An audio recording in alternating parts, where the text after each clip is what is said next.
So good afternoon and good morning, দুটো একসাথেই বলছি। আবার আমি চলে এলাম কি রান্না করছি সেটা আপনাদের সাথে শেয়ার করতে ফ্রেন্ডস। সো আজকের কিন্তু রান্না করতে চলেছি, এই যে ফ্রিজে কয়েকটা কাতলা মাছের পিসেস ছিল, আর এই গাথার পিসেসগুলো হচ্ছে রুই মাছ। তো এই রুই আর কাতলা মিলিয়ে একটা দই কাতলার রেসিপি হয়, ওটা নিজের স্টাইলে আমি মানে তৈরি করব। আর এখানে কিছু বেসিক মশলা করে নিয়েছি, পেঁয়াজ, আদা, রসুন আর টমেটো কেটে নিয়েছি ফ্রেন্ডস, আর কয়েকটা কাজু আর কিশমিশ এর মধ্যেই দিয়ে ব্লেন্ড করে নেবো এটাকে। আর মাছগুলোর মধ্যে হলুদ মাখাইনি, শুধু নুন মাখিয়ে এটাকে ফ্রাই করবো, কারণ দই কাতলা তো ইয়েলো কালারের দেখতে মানে কীরকম একটা লাগবে, তাই জন্য আমি এরকমই করে করছি। তো কেমনিভাবে করছি ফ্রেন্ডস চলুন দেখি। নুনটা দে। সো ফ্রেন্ডস, আমার মেয়ে ওখানে চলে এসছে, ওর পড়া কমপ্লিট হয়ে গেছে, তো আমাকে ভিডিওতে মাঝে মাঝে হেল্প করে, মাঝে মাঝে বলে মা একটু কিছু অ্যাক্টিভিটিস দাও, আমি তোমায় হেল্প করি। So it's a very good gesture of her. Thank you mamma. একটু নুন দাও তো মা, দাও। হ্যাঁ দেবো। হ্যাঁ আর একটু দাও মা, সেম ওরকম যেমনি মা ওরকম দাও। ব্যাস, এটা ম্যারিনেট করে নিয়ে ম্যারিনেট করার পর এটাকে আমি ফ্রাই করতে বসিয়ে দেবো ফ্রেন্ডস। আর এখানে আমার উচ্ছে আলুটা সেদ্ধ হচ্ছে। তো আজকে লাঞ্চ মেনুটা দেখতেই পাবেন কী কী তৈরি করছি। তো এখানে আমি কী কী তৈরি করছি দেখাচ্ছি। কড়াইতে সাদা তেল দিয়ে দেবো ফ্রেন্ডস। আগে মাছগুলো এই সাদা তেলের মধ্যেই আমি রান্না করে নেবো। সেবার মাছগুলো আমি ভেজে নেবো। সেবার মাছগুলো আমি কড়াইতে এক এক করে দিয়ে দেবো ফ্রেন্ডস।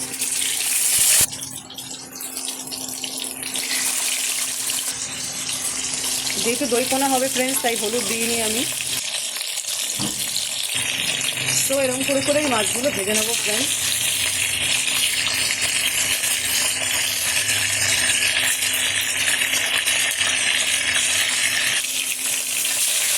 তো ফ্রেন্ডস দেখতেই পাচ্ছেন আমার মাছগুলো, দেখতেই পাচ্ছেন ফ্রেন্ডস লাল লাল করে আমি ভেজে নিয়েছি। আর একটু একটু বাকি, এটা আমার ছেলের মাছ, এটা বেশি ভাজবো না, হালকা ভেজেছি।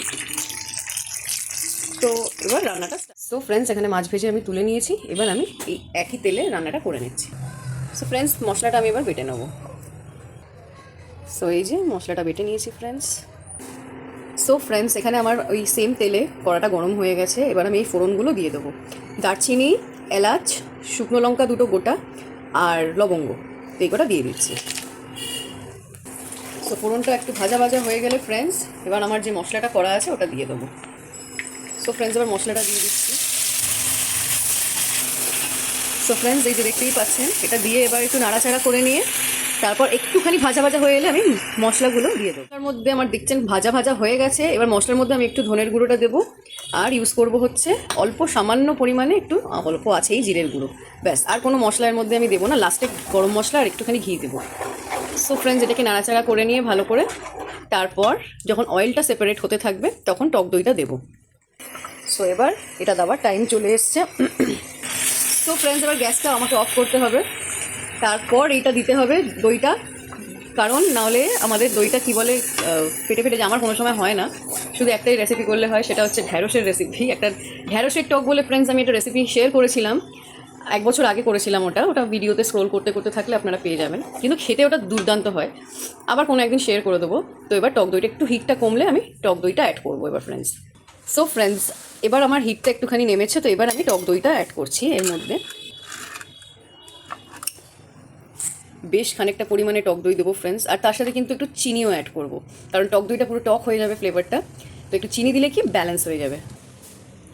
সো ফ্রেন্ডস এটাকে এবার ভালো করে মিক্স করব, মিক্স করে তারপর আমি এটা অন করব। সো ফ্রেন্ডস আমি মিক্স করে দিয়েছি, এবার আমি অন করে দেবো। এবার যতক্ষণ না অয়েলটা সেপারেট হচ্ছে ফ্রেন্ডস ততক্ষণ জল দেবো না। অয়েলটা সেপারেট হলে একটু জল দিয়ে তারপর আমরা মাছ আর টমেটোটা অ্যাড করব। তারপর আবার একটুখানি আমি দেখাচ্ছি, কষানোর পর দেখতে পাচ্ছি আমি একটু নুন দিয়ে দেবো। আপনারা আপনাদের স্বাদ মতন দেবেন, আমি আমার পরিমাণ মতন দিচ্ছি। এটা হয়ে যাওয়ার পর এবার একটু চিনিও দিয়ে দেবো এর মধ্যে এখনই। সো ফ্রেন্ডস এবার একটু চিনি দিয়ে দেবো অল্প করে, আমি আমার স্বাদ মতন দেবো, আপনারা আপনাদের মতন মানে যার যেরকম আমি এতটা মতন দিচ্ছি, আর একটু দেবো এরকম। সো এবার এটা ব্যালেন্স হয়ে যাবে, এটা মিক্স করবো, আর অয়েলটা সেপারেট হলেই ফ্রেন্ডস আমি জল দিয়ে দেবো। সো ফ্রেন্ডস এই যে এই টমেটোগুলো আমি এই 4টে স্লাইস দিয়ে দিলাম জাস্ট ফর টেস্ট, একটু টক টক টেস্ট হবে। দেখুন একটু ঝাল, শুকনো লঙ্কা, একটু টক মিন্স টক দই আছে, আর টমেটো একটু টক ব্যালেন্স হয়ে যাবে, আর তার সাথে এবার চিনিটাও আছে, তো স্বাদ একদম ব্যালেন্স। মানে আর কি বলবো। এবার এটাকে ভালো করে অয়েল সেপারেট হওয়া পর্যন্ত, একটু একটু হয়ে গেছে ফ্রেন্ডস দেখতেই পাচ্ছেন অয়েল সেপারেট হওয়া পর্যন্ত আমি করে এবার জলটা দিয়ে তারপর আপনাদের সাথে শেয়ার। এখানে অয়েল সেপারেট হয়ে গেছে, এবার আমি জলটা অ্যাড করে দেবো। সো জলটা দেওয়ার পর আমার এখানে টাইমার লাগানো ছিল, অটোমেটিক বন্ধ হয়ে যাবে জলটা দেওয়ার পর। একটুখানি গুলিয়ে নিয়ে ভালো করে তারপর আমি আবার হিটটাকে অন করব।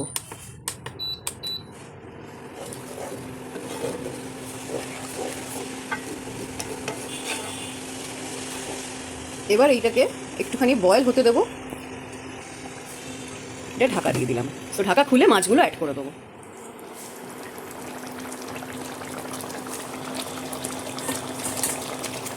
সো ফ্রেন্ডস, আমার দই কাতলা কিন্তু একদম রেডি হয়ে গেছে।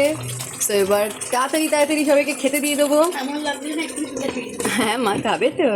তো এবার ফ্রেন্ডস, যদি ভিডিওটা ভালো লাগে আপনাদের, অবশ্যই কিন্তু একটা লাইক করে দেবেন আর চ্যানেলটিকে সাবস্ক্রাইব করে দেবেন। বাই।